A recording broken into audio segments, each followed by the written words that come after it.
I have not spoken to Ameet in over a year. Ameet, you're live. Hey! Hi, Eric. How's everything? Good. I'm so glad to hear your voice. How's it going? It's going well. I don't know if you know this, but about a year or so ago, I made an effort to step away from, well, not step away, but to take a step back from the American atheist movement and for to plug you. myself a little bit more into the Indian atheist movement, just to see what's happening on the other side of the world. And that's kind of what I wanted to talk to you about. I'm so here for it. Yeah, hit me. So, Yeah, like, so it's a bit of a different topic from what you're used to hearing about, but some of the basics are the same.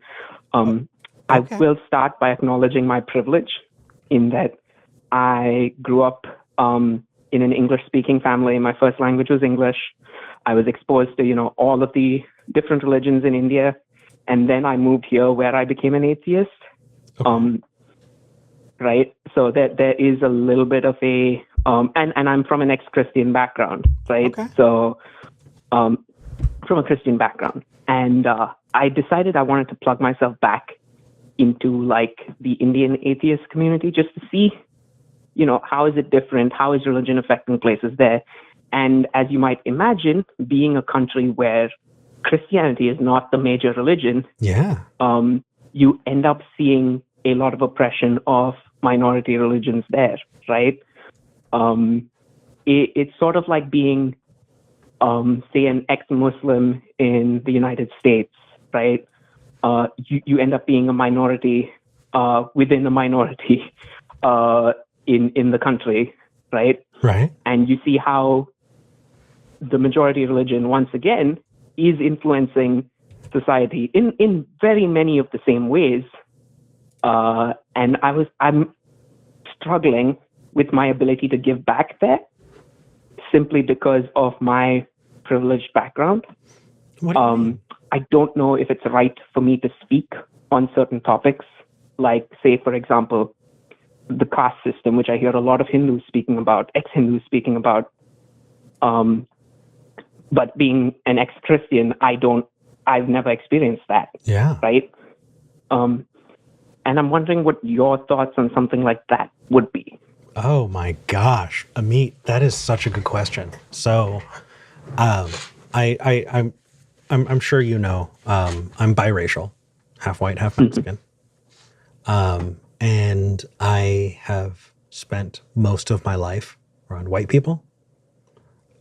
Just with the way my parents had divorced and all of that, I just did not get the same kind of like Mexican childhood that a lot of people that I know who are Mexican and even half Mexican have had. And because of that, it took me a really, really long time to speak up, even just about my heritage, because I was afraid that I was misleading people. Because culturally, my understanding was not the same kind of cultural understanding as other people, right? Who had those backgrounds. And so I was actually, once I was already doing atheist work, I talked to Dr. Hector Garcia. I don't know if you've heard of him, but he's a atheist author, sociologist, really cool dude, and is Mexican. And he said, Eric, how did he say it? He said that my experience, whatever it is a Mexican experience because I am Mexican. Right. And because of that, in the same way that, people view gender as well, like there's not a uniform gender experience. And because of that, whatever gender you are, that is what that experience is because you are that. And so that's kind of my take on that. Now, when it comes to your observations, it could be that you have a unique view because you're from the outside. So as long as you're comfortable talking about it from your standpoint and understanding what your views are and how you came to them, I don't think it's wrong for you to talk about it that way. But if it comes to like needing to represent a view that isn't your own and you're afraid that you're not going to do it justice, I would understand not wanting to talk about it too much. Yep. Yep. No, completely agree. And it's interesting kind of looking at India, because just like any place, right? There are, there is a portion of the Hindu religious community that is anti queer rights, and a portion that is pro queer rights, right? LGBTQ plus rights. And as an ex-Christian, my community tends to be, like at least the Christian community, my background, my family, tends to be more on the anti side. And when I bring up those, when I try to speak about those things and try to, advocate for treating people equally, I'm often met with both sides of the discussion, which is, India has always been very fluid with gender and sexuality, as well as, no, we are traditionally two genders and straight. And I feel like I can only speak for my minority community and push back against that. And I feel like I'm not in a position to criticize that element of the majority that is anti-LGBTQ plus rights. Got it. Okay. So I'm going to split that a little bit, right? First is the context here, and that is that India's fucking huge and is only that way currently because of imperialism and the just awful way that India was treated. You have such a huge group of different peoples that any single description that would label it just doesn't make any sense.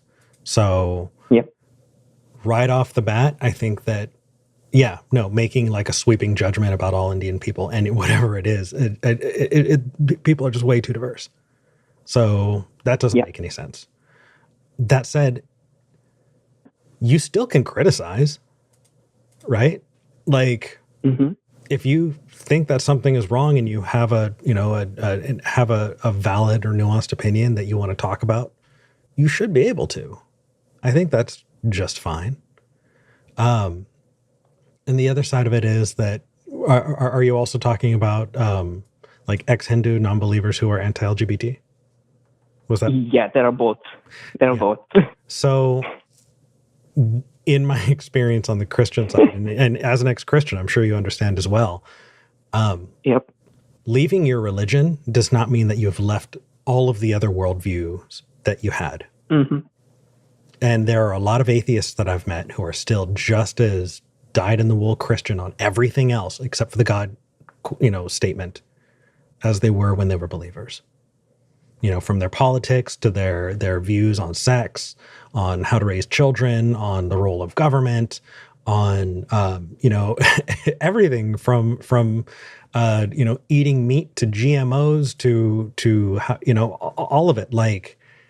Every single one of those things needs to be deconstructed one at a time. You need to take a look at every one of those things, and so it seems like that would totally make sense to me that people who have left their religion would still have really, kind of religious influenced views. I don't think that's necessarily a Christian or an ex-Christian or an ex-Hindu thing. I think that's just a people thing. Human thing, yeah. Yeah. So maybe contextualize it like that. Yeah, true. That does make sense. Now, if you really, Oh, sorry. Go ahead. Oh, no. Go ahead. I was going to say, if you really want to piss off a non-believer, tell them that their religious views are showing. That is the best way to end a conversation. Tried it, does not work. Learn from my mistake. Ameet, do not do that. It's just people needing to get through indoctrination, and even then, people can have justified views, and that's why we have these conversations. But I don't know. I feel like you may have been scared off of having conversations because it may have been disrespectful or you felt like you did not have a place. No. But good, because you should be able to have those conversations as long as everyone involved wants to. Mm-hmm. Yeah. All right. And just for context, a way this like the Indian atheist space does affect me is you see a lot of the ways religion is tied up in, the government. We don't have Christian nationalism in India. We have Hindu nationalism, right? Which is strange to say for people to hear, but I actually got engaged recently Hey, congratulations. Thank you, to a person from a Hindu family. Okay.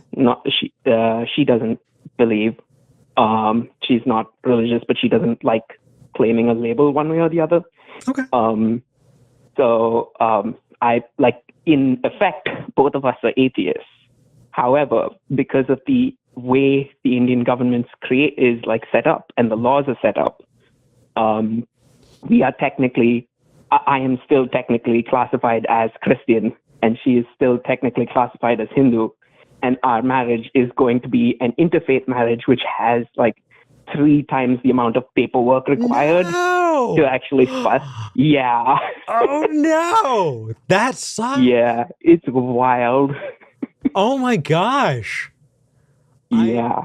Ameet, I wish you the absolute best and all of the happiness in the world. And I would love to hear updates. But thank you for calling in and truly congratulations. Thank you so much, Eric. It was great speaking to you. It's great to hear your voice on the air again. Great talking to you too. Take care. Bye-bye. Bye. What a sweetheart. Then and now. Ameet, good people.